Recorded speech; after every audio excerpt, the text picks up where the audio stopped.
Well, hello and welcome again to BBC News. Welcome to viewers across the UK and around the world. As we continue our coverage here and look at these images from inside Westminster Hall in the heart of London, as Her Majesty Queen Elizabeth II is now lying in state in this hall where she will remain until the morning of her funeral on Monday.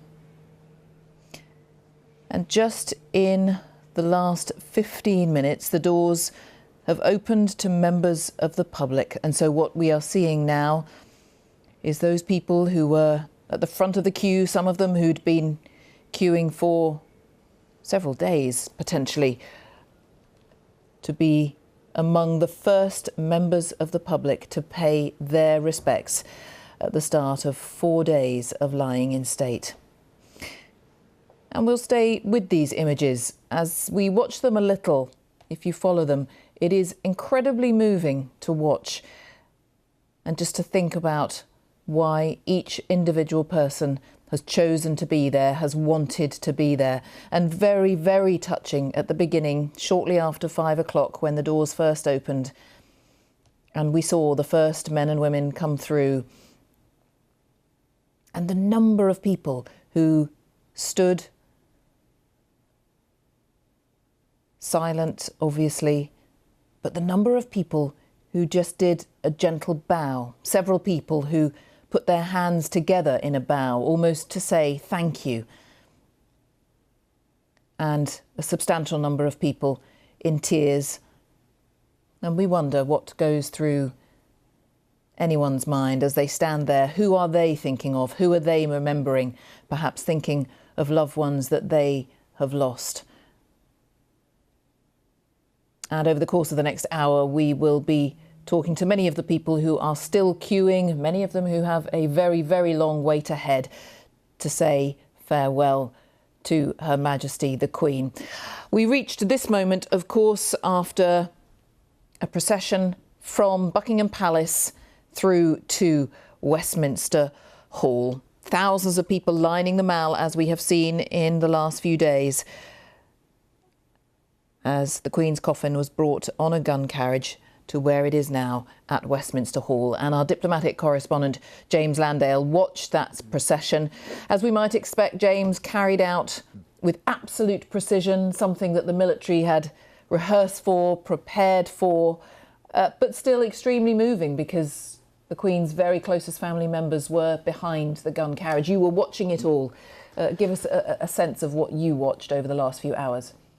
I think you can watch these things from time to time. You can see the ceremonial, and yet it never fails to move. And what struck me today when I was watching it, I had a particularly lucky vantage point from part of Westminster and Parliament, so I could see everything as it arrived in. And what it struck me is that it's one thing to watch all the events of the last week or so, as most of us have.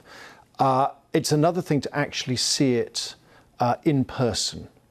And you could see, talking to people and looking in the crowds, that the importance of being there in person is that that's the moment almost when the penny drops. I was at St James's Palace on Saturday morning, and I was just talking to some of the members of the Privy Council who had been inside at that accession council when the death of the monarch was formally proclaimed and the new monarch was proclaimed too.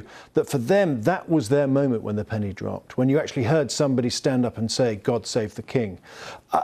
That, I think, is the reason why we're seeing so many people here today lining the streets, so many people in the queues, as we're seeing just passing, is for them, being in person gives it a reality. James, you'll stay with us for our coverage, but let's go to that queue. We are told the queue is currently 2.8 miles long. That is the official distance that we are given at the moment. Let's cross to my colleague, Geeta Gurumurthy, because Geeta, you are chatting, I can see, to people who are queuing. Over to you. Jane, thanks very much indeed. We are, in fact, in Victoria Tower Gardens, and I'm joined by Nikki and Marisa. Thank you so much for being with us. Just tell us, when did you get here? Because we're right at the front of the queue now, aren't we? Yeah, so I got here at about 8 o'clock this morning. Yeah, And how's it been? It's been absolutely fine. We've met some lovely people. We've had like quite a nice day with them, sharing snacks, watching the procession, wasn't it? Telling stories and just kind of, and the sunshine, luckily it hasn't rained, so it's kind of lifted everyone's spirits even more. Everyone I've spoken to came in at about 8ish, 7:38. And why did you want to be here? I've grown up with the Queen, and I just felt that she served us, her country, and I just felt that we needed to serve her, and it was just something I needed to do and I wanted to do. So I asked my daughter to come with me. And you are about to go in. You very kindly paused to talk to us, so thank you, because you've been here a long time. How are you feeling now that you're literally just at the front of the entrance? A bit anxious, actually. It's kind of setting in that it's all a bit real, and it's now kind of it's the closure of it, really. So yeah, my heart's probably going 10 to a dozen. But yeah, I'm glad. I think it will be emotional, and it's I think it's going to be the quietness that is going to be more powerful than anything else. Do you know what I mean? I just think it's just going to be very surreal. But a lovely thing to do. I wanted to come, and I'm here, and I would have waited all night. But yeah, we're going to get through. And just finally, how do you feel about King Charles? Do you think, from what we've seen in the last week, the nation's ready to move on? Yeah, I think so. I've kind of felt really sorry for him to obviously be in the public eye and still trying to grieve. I think that he's got a big pair of shoes to fill, but I think he'll be absolutely fine. Okay, we will let you go in. Thank you so much for being with us, and it's really kind of you to wait, and we hope that you were able to pay your respects peacefully. Thank you very much. Bye-bye. Bye-bye. Well, this queue, as you can see, is moving. What's happened is that we are right at the front here. People will go around, and we're going to be seeing them going into the Blackboard Garden, which is in the House of Lords end of the Palace of Westminster. But actually, where the Queen has been lying in state is the other side of the building. So everyone goes through airport security. I think there's about 8 lanes of airport security. All their bags are checked. There's no food and drinks. There's lots of stipulations if you are coming down here about what you can and can't bring. Small bags. I think they're told to turn their phones off when they're getting nearer to the actual room, Westminster Hall. And we know that this park, which you can see, is holding a good number of people already. There's a lot of people in the zigzag lines just over there. This park can hold about 8,000 people, and once you're in the zigzags, I'm told that it's about 3 hours from the back of that to the entrance. As I said, a lot of people I spoke to who were at the front of the queue here about 20 minutes ago had joined at about 7:30, 8 o'clock this morning, and they were all very pleased to have done so and have all had a good day. If we just walk along the line, we'll see if we can speak to some more people perhaps who have joined the queue. As you can see, there's all sorts of ages, and we know that people have come from all parts of the country. Hello, excuse me, are you able to talk to us just from BBC News about why you've come today? Would you like to, Emily? Yes, please. Can you come a bit nearer to the microphone for us? What's your name? Emily. And how old are you? I'm 9. And why did you want to come today? I wanted to come because to pay my respect to the Queen. And where do you live? I live in Farley Green. That is it's. Is it in London? No. Guildford. Guildford, okay. And have you been queuing a long time? Yes. Before we started moving, we'd been waiting 6 hours.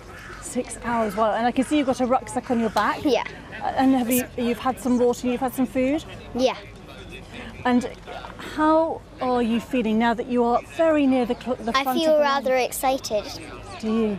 And happy that we managed to make it through. What does the Queen mean to you? Why did you want to come? I wanted to come because she's been the Queen my whole life, and when she died I was very sad. Why were you sad? Because she had been done great things over her 70 years.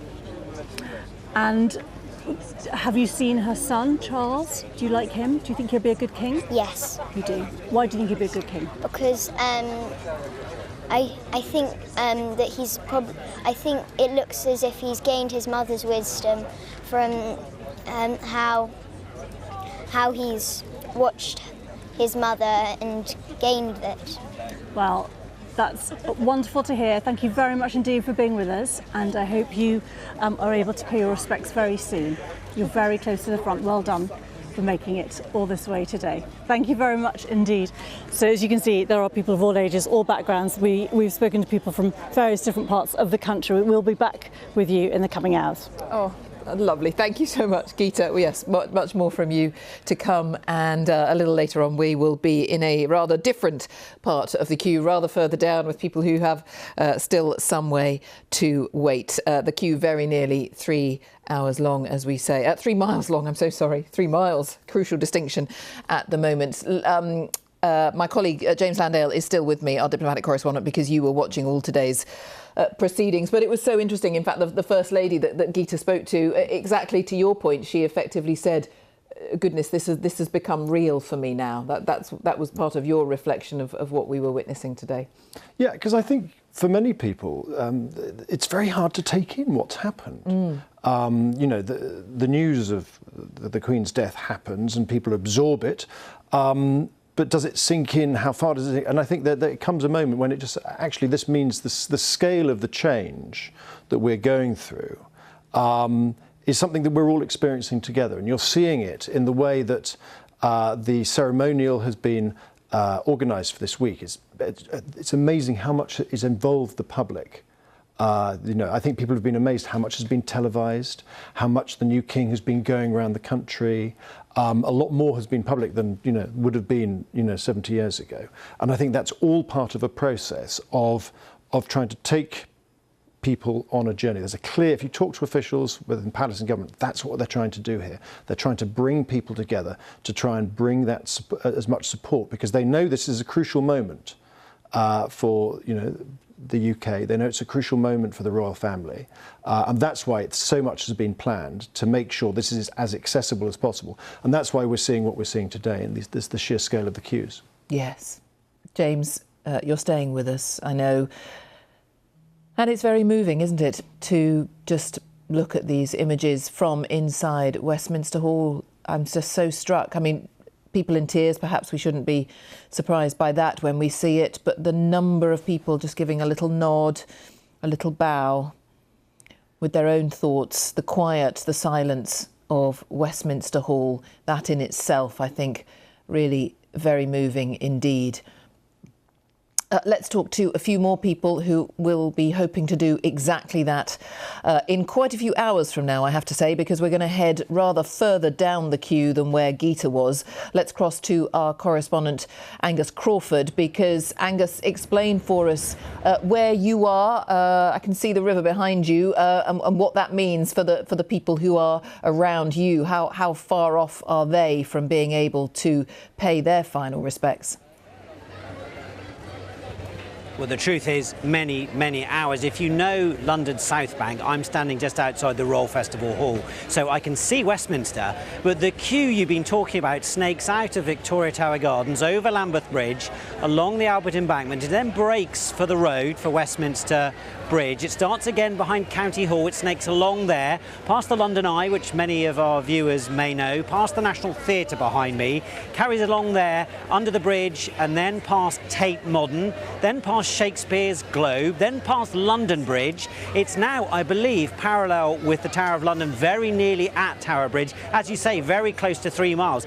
But that, I think, is just the start. The authorities say they're preparing for a maximum queue length of 10 miles. So after Tower Bridge, it will snake south into Southwark Park, and in that park alone, there are something like 3 miles of zigzag queuing for many more people there. The truth is, if you wish to be in the queue and get to the front and do what you wish to do and pay your respects, you're going to have to steel yourself for a very long wait. And the authorities are saying, come light, travel light, bring only one bag with you, just the things you need really to spend the couple of hours you are here. The queue will move, and it will move quickly, so you won't be able to sit down or put up a tent.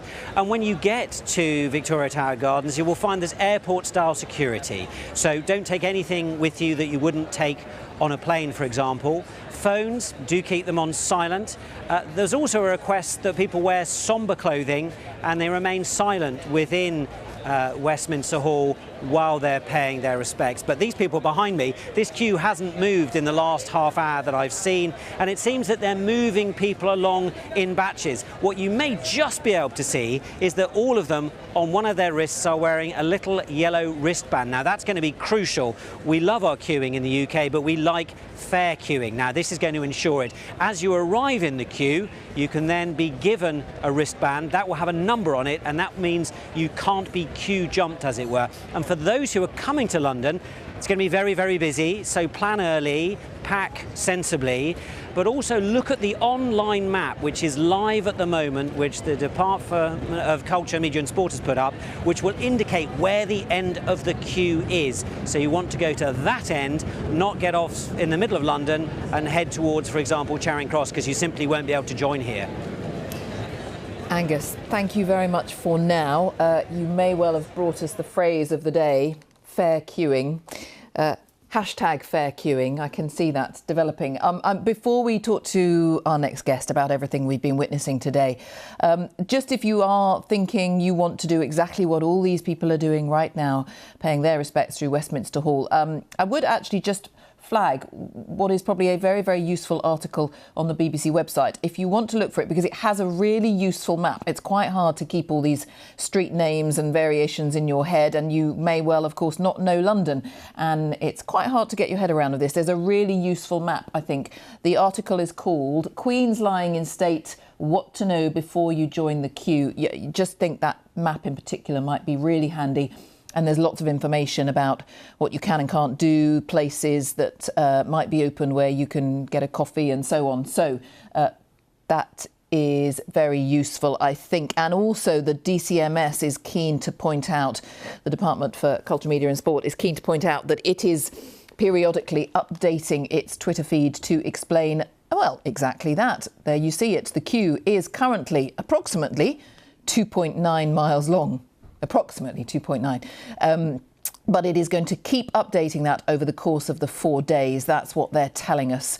So that's really useful as well, just to explain, particularly if you don't know the capital, particularly to explain where to go, where the end of the queue is at the time of writing. So that's a useful Twitter feed to keep hold of as well. So that's all there. Really, really useful information if you're hoping to head down there and pay your respects. Lying in state, the Queen's lying in state for 4 days, and the queue, again, worth reminding you, I think the queue is running 24 hours a day, so you might find yourself queuing overnight, and please, lots of advice about please take warm clothing for that sort of eventuality. But there is lots and lots of information, and it is being updated all the time.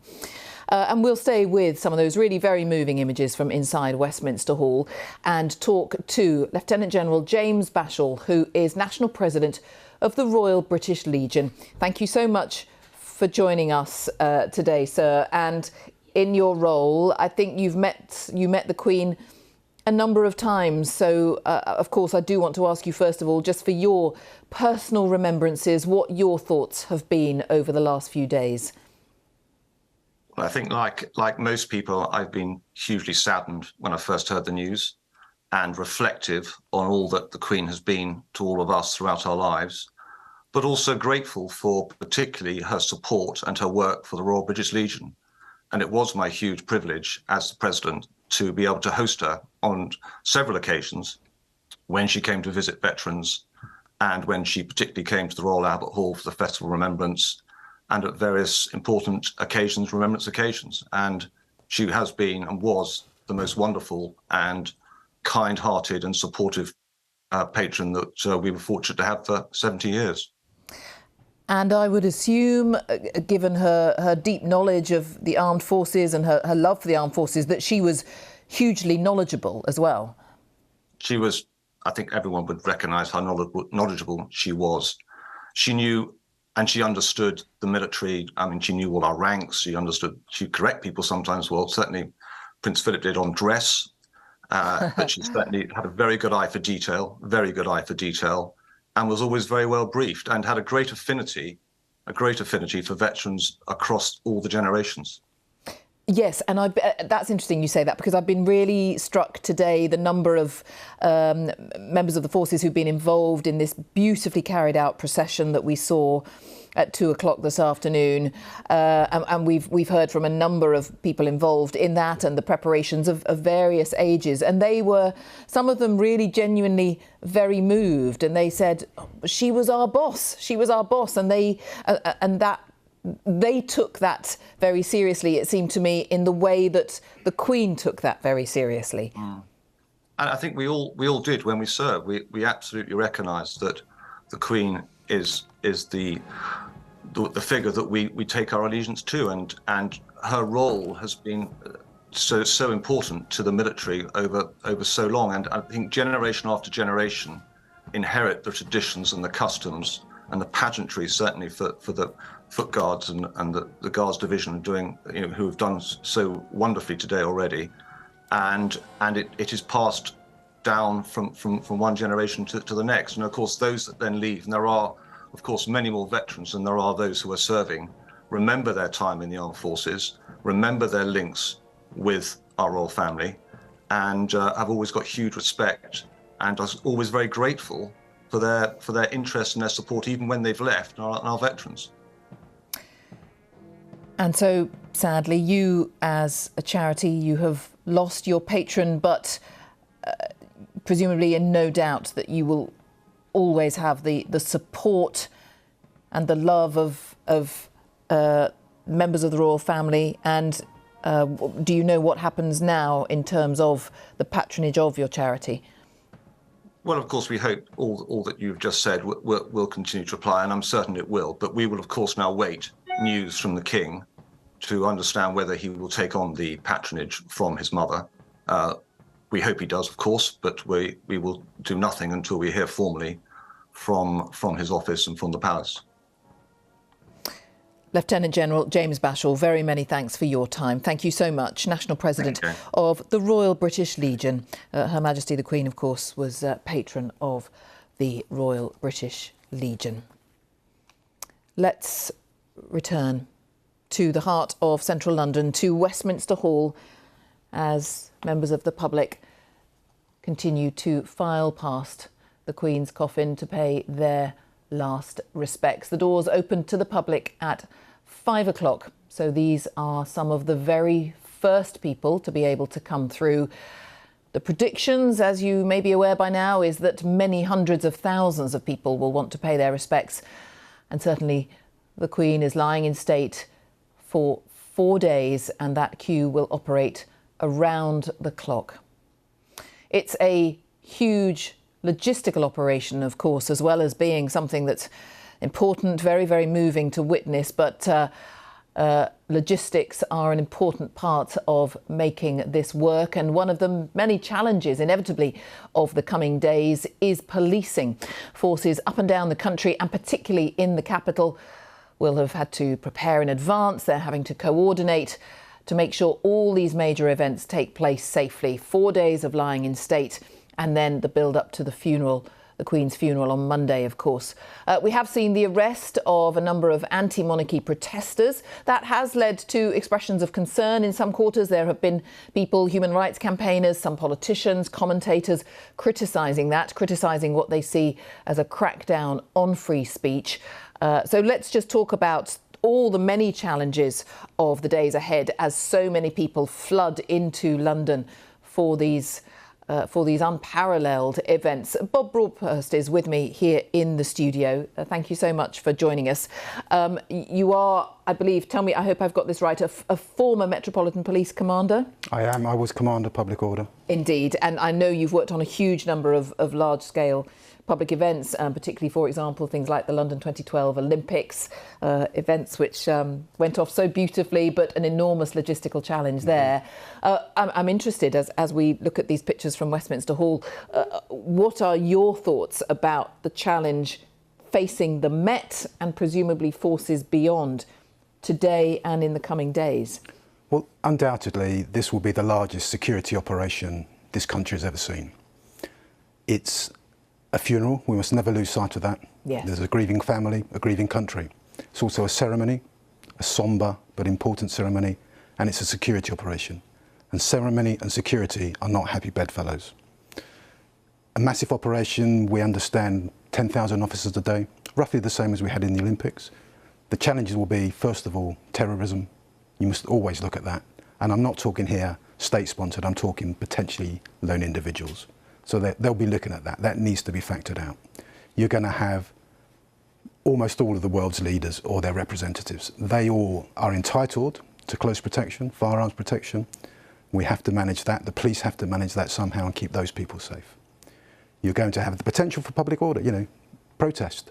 Protests will be allowed, and they have been allowed.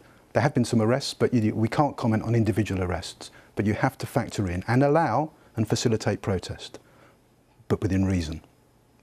We have to look about other people there. Yes, and that's a judgment call in itself, isn't it? The context, the circumstances. It's difficult managing all of that. I mean, I think when people watch the images from this afternoon and the ceremony, as you say, the formal procession from the King, all the senior members of the royal family. I mean, it is extraordinary, and presumably it is an absolute credit to the security services thus far that we can have that we Absolutely. Can have the King and the heir to the throne and other senior members of the royal family walking through the streets of London. Behind, we see the pictures of it now, a 40-minute walk through the streets of London. I mean, that is extraordinary, perhaps, to some people watching, that can even be done. I don't think there's another major country in the world that would allow that to happen, or it could happen. And it's testimony, as you say, to all those agencies. It's also testimony to the British public, because there is a contract here between the police and the public. The public are policing themselves. And that, what we witness here, that's about intelligence. It's about intelligence. Intelligence drives all these operations. They will be driving now where the police officers are and what they're doing. But essentially, this is community policing on a large scale. What you're seeing on the ground are police officers owning a small part of that crowd, getting to talk to that crowd and buying into that contract. That collectively is helping them keep safe. And so when you talk about public order, for example, our focus for the next few days is on the Queen's lying in state. We've been talking so much about the queue is very nearly 3 miles long already, snaking through the capital, predicted to get longer, may well get longer. You've got people standing there, perhaps nice weather at the moment, might be very bad weather over the course of the next 4 days. You're managing a lot of different things there, people's own disquiet as well as the risk, God forbid, of something, of someone malicious with malicious intent. Absolutely. And I mean, it blows my mind. I'm putting it in layman's language, but I wonder, I suppose the Met has been preparing for this, hasn't it? It's preparing for this, but on a smaller scale, the Met does this all the time. And they're the best in the world at doing it. There will be a plan, there'll be a goal commander, there'll be an overall strategy. This is what I want to happen. There'll be a tactical plan. This is how it's going to happen. The key is those sergeants and those 6 constables on the ground owning that plan, knowing what they've got to do. And it's about communication. It's about comms and it's talking to the public. And maintaining good relations. There's Absolutely. No reason there shouldn't be good relations, no. but it's about a relationship. It's a relationship, and it's about working together. The police are there with eyes and ears to look out for things that shouldn't be happening, and the public will buy into that and help them.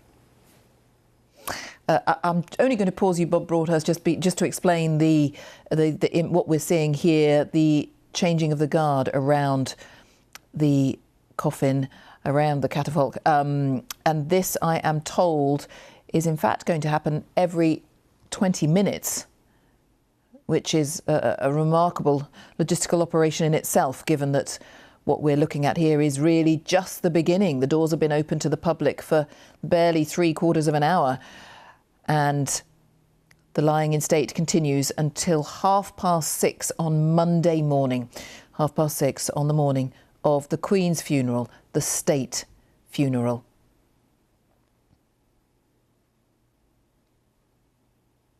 You can just see the members of the public who've been queuing held there while that brief ceremony, if we call it that, forgive me if that's the incorrect terminology, but while that changeover takes place, and now again people paying their respects, and still a slight pause is what a lot of people are choosing to do, a bow of the head, and just the stillness and the quiet inside Westminster Hall, despite the numbers of people who are coming through. And this is a scene that we will continue to watch now for 4 days. And a lady blows a kiss as she moves away. And let's just take a look at some of our cameras outside. Various vantage points. We have cameras along there. You see Lambeth Bridge, various points.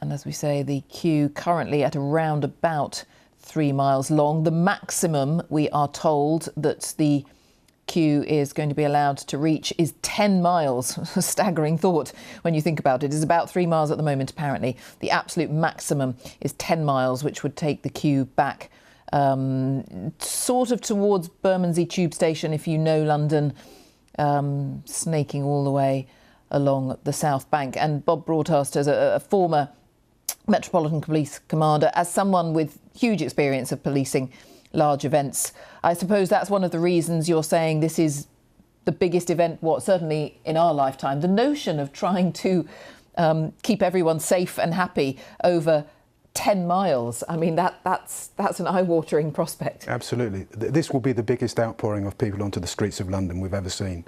And of course, people bring crime. There will be criminals out there. They have to be managed. You know, the life of London goes on around this as well. London doesn't just stop. So the police have a huge operation on their hands. And actually, I've heard authorities saying, we're concerned, or we're aware that London will be full. I mean, that as a statement is so striking. I mean, it was very, very busy, obviously, during the London 2012 Olympics. It was a fantastic time.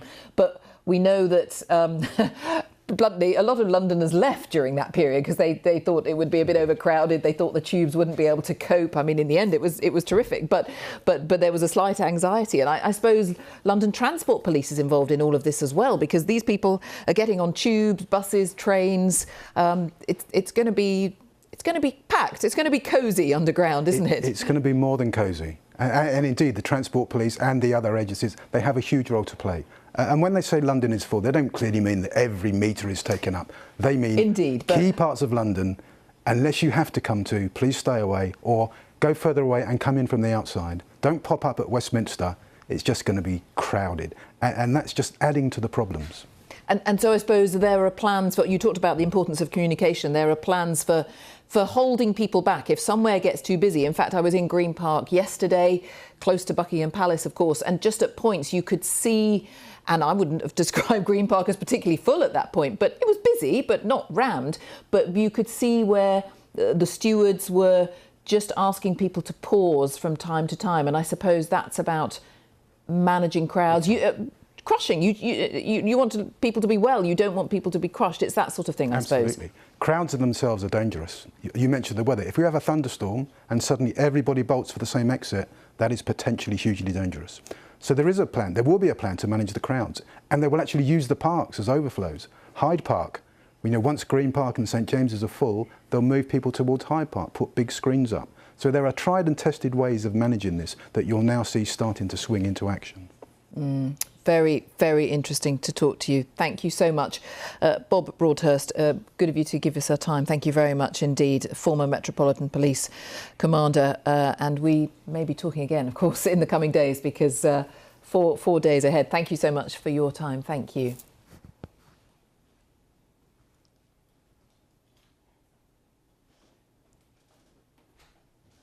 And people continue to file through at Westminster Hall, and this is what we're going to be watching now, isn't it, for 4 days. People of all ages paying their respects. I think that's one of the things you notice, people of different ages, and we know that people have come from far and wide for this moment to pay their respects, perhaps to say thank you, just to stand at the Queen's coffin with their own thoughts.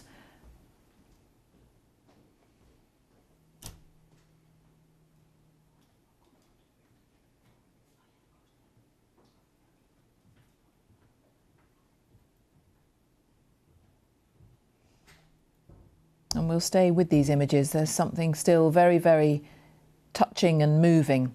And every person there will have their own reason for wanting to be there. How many people are thinking about their own loved ones, remembering loved ones, perhaps thinking about people they've lost, in particular during the pandemic, such a very difficult couple of years that the country has come through.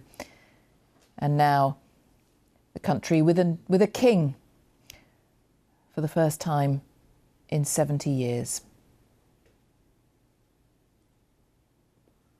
Our diplomatic correspondent James Landale is watching these images with me.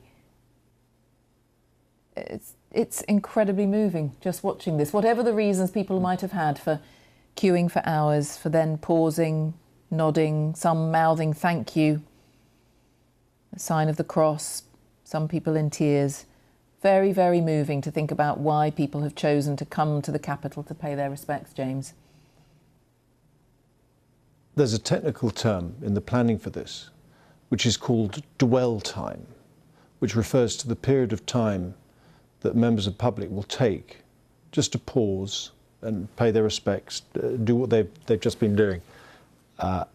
And it's going to be interesting to see how that's managed, because some people will want to take a little longer than others and queues will build up. And I think we're going to see a real tension at times between the logistics of this exercise, which are enormous, but also, you know, just the actual significance for each individual about why they're there and what they're doing it for.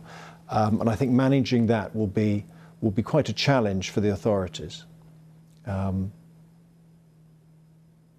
Yes, and it puts us in mind of the lying in state in Edinburgh at St Giles Cathedral. Again, equally moving to watch. But and we know around about 26,000 people passed through St Giles's. But I was struck watching those images from Edinburgh of how much more sparse the crowd looked by definition, but therefore how long some people were able to stand and just to silently stand and reflect and pay their respects. And they had the chance, the ability to do that, because there wasn't the pressure of numbers that we are inevitably going to see here in the capital. It was quite a different sense. Yeah.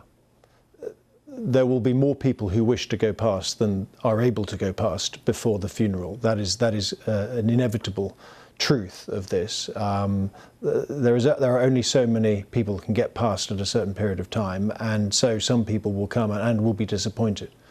But I think that is inevitable, and it will just have to be managed as best it can. And the rest of us will just have to watch these extraordinary pictures in this extraordinary building. My favourite building in the whole of the Palace of Westminster. I spent much of my career working there. Of course, you were a political correspondent. You're well used to every day as I walked through, it lifts the heart, it lifts the spirit. It's the most extraordinary space, not just for its history, which and you know you can almost touch the history. You know, this was a place where, you know, it's a very royal palace. This is where royal parties used to take place. This is where coronation banquets would happen. This is where Anne Boleyn threw parties. But at the same time, this is where also a monarch was tried and found guilty of tyranny and condemned to death. This is where Charles I was tried. You know, for many years, these were the law courts.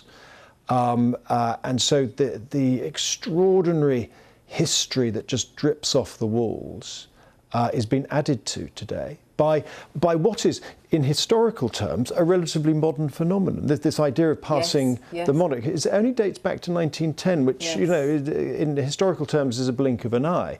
But as ever, what we're seeing this week is what we've constantly seen for many years, which is that the ability of royalty of the British state to adapt and reform and reinvent tradition.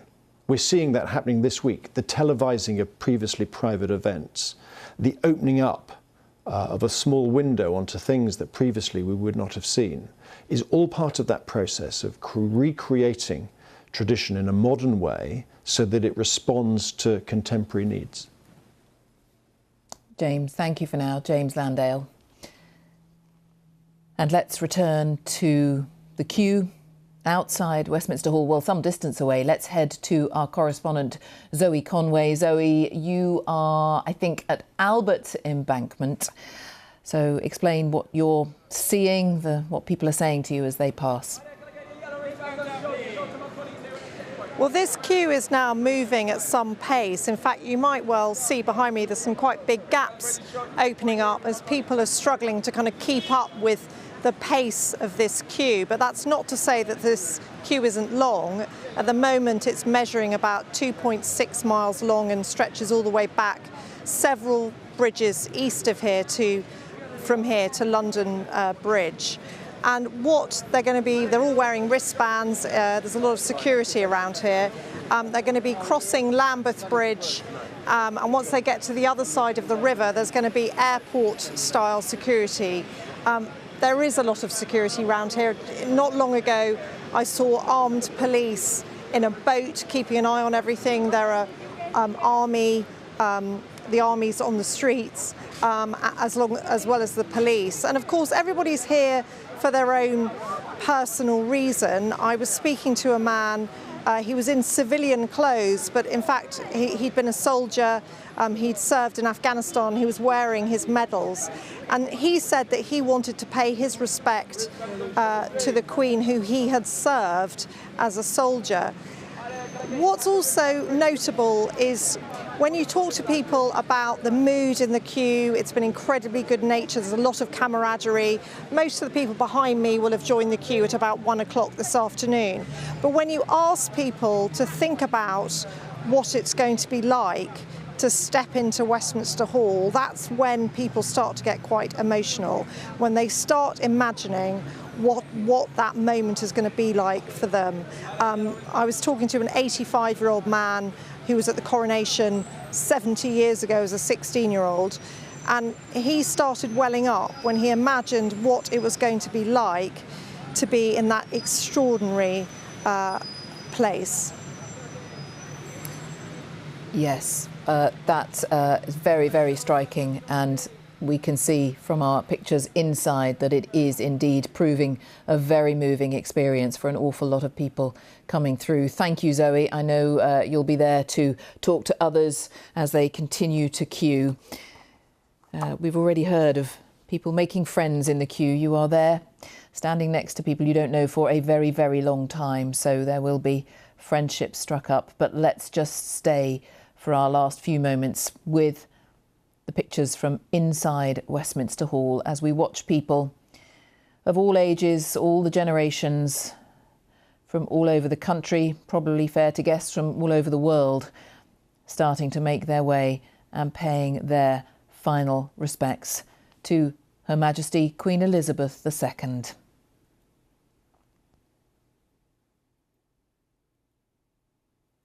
And this is something we will return to over the coming days. The people who first came through those doors at 5 o'clock started queuing at about 8 o'clock this morning.